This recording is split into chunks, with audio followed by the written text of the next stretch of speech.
Good day, readers and viewers of Embassy Direct. Today, I'm joined by Mr. Giuseppe Plumari. Mr. Giuseppe Plumari is the CEO of Steyn City and one of 5 children to Italian immigrants. He's crafted his own story of success in South Africa and has proven testimony that goal and hard work can take one a very long way. Welcome, Mr. Giuseppe. Thank you so much for joining us today. Lovely being here. Mr. Plumari, please could you share with our readers and viewers how a 10-year-old immigrant boy from Milan carved himself a successful future in Africa? I think my success really comes from having a great passion for property development. I've been in it now for over 40 years. I started in the humble beginnings by building garden walls, alterations, eventually luxury homes.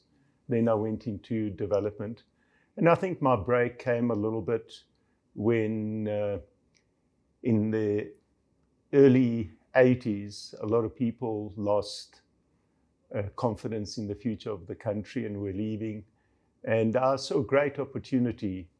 I believed in the country then, and I started investing in out of the way areas outside the CBDs, along corridors, because I believed in the future, and I thought we needed to create a lot of growth to accommodate, the future of South Africa.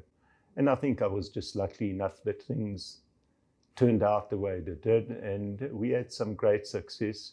And of course, one of those properties happened to be close to Diepsloot.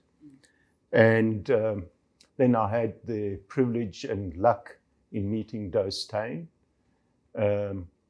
who was passionate about building a legacy development in South Africa. He also believed in the future of our country. And he fell in love with a property close to Diepsloot. We thought that was an ideal location to bring development close to the homes of the people who need the work the most, and that's the people of Diepsloot. So that was it's been a very successful development, not only from a legacy development, but especially for job creation, where people can come to work just by walking down the road instead of having to spend half their salaries in transport. So yes, a lot of hard work and a good share of good luck has seen me good. I love that. And a whole lot of love. And a whole lot of passion and love. That's what it's all about. Yeah. So together with Steyn, you've developed a project that's been a blueprint for others on the continent. Could you please describe the concept of Steyn City and its impact within South Africa and real estate businesses? Yeah, Doe always right from the start wanted to do something. He wanted to do a development like none other. He really wanted to make a statement that us South African can do stuff just as good as anybody else in the world. And I took that challenge, and I did quite a fair amount of thinking and research and development. And I did come up with the idea or the concept that cars in our lives today dominate our lives. They've taken over our roads.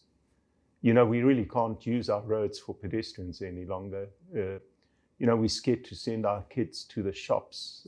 Having had small children when we started with this concept, I knew that my kids weren't allowed to go to the shops on their own, not because of crime, because of cars. We were scared they would get run over.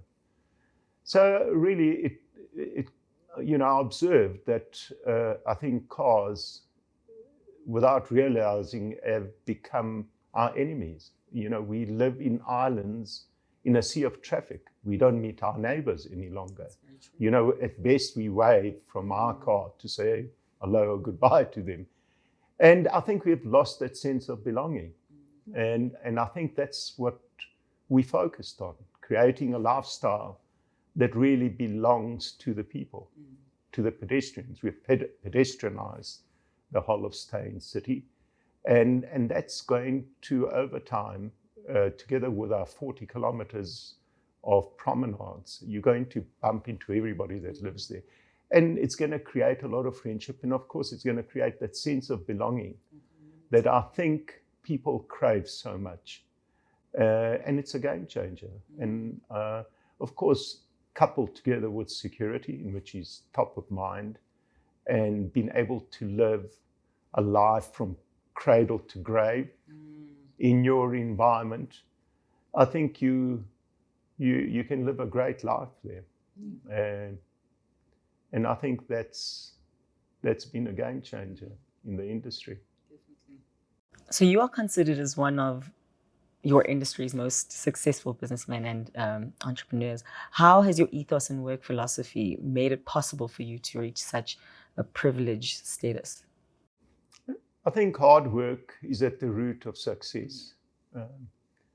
If you then couple it together with passion and creativity, I think then it makes it easy to succeed. How do you foresee the future of property development in South Africa? I'm a great optimist. I really do believe in our country, together with Doe. I see the future bright.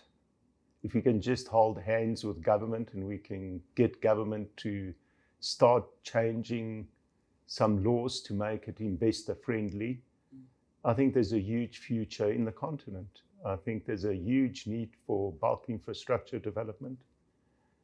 And I think we've just got to get a few policies right. We've got to hold hands and believe. And I believe we've got a great, bright future ahead of us. Like you did when you were younger. Absolutely. That hasn't left us. So in your lifetime, you've received a number of awards, including the Business Person of the Year at the Nedbank Business Excellence Awards in 2017. How does such recognition empower you? And as a role model to future South African generations, what would be your message to them? I think focus in life towards giving a little bit back.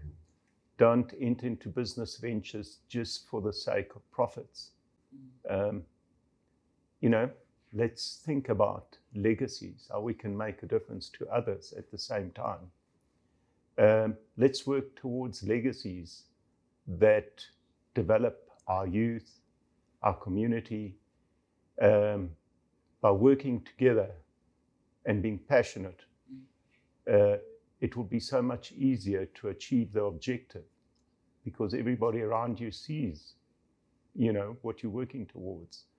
And I found that especially working close to Diepsloot. I mean, we've got delivering to Diepsloot, for instance, where just yesterday we delivered 12,500 school bags together with 12,500 food parcels. So we're making a difference. And I think that's what it's all about, trying to make a difference and not just look at the bottom line. I'm inspired. I mean, I don't know about you, but thank you. Is thank that okay? It's perfect. Thank you very much. You're a star.